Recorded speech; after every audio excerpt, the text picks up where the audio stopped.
Spain is a European country, so at first glance it makes no sense that it still controls territory on the African continent.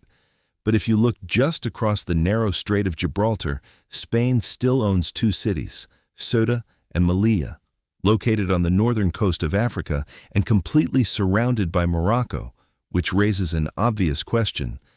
How does a European country still own cities inside Africa in the modern day?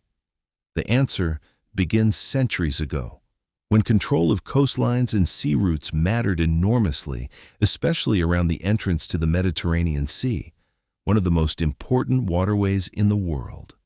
Because whoever held strategic ports in this region could influence trade, military movement, and access between Europe, Africa, and the Middle East. Spain gradually took control of Ceuta and Melilla during the era of imperial expansion, long before modern borders were shaped the way they are today. And unlike many colonial possessions that were later given up, these cities remained under Spanish rule and were eventually treated not as colonies, but as integral parts of Spain itself.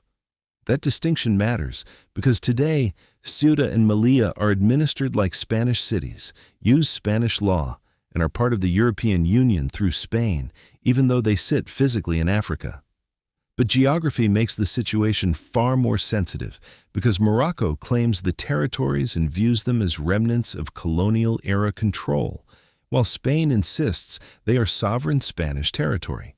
This creates a long-running dispute that periodically becomes tense, especially during migration surges, diplomatic disagreements, or regional security issues. And that leads to another reason these cities matter so much today, because they are also land borders between Africa and the European Union, meaning they sit at the intersection of migration, trade, security, and politics all at once. That's why they are heavily fortified and closely watched, despite their small size. What looks like two tiny dots on the map are actually strategic pressure points where continents, identities, and political interests collide. And that's what makes Ceuta and Melilla so unusual, because they aren't just old leftovers from history, they're places where decisions made centuries ago still shape modern geopolitics every single day.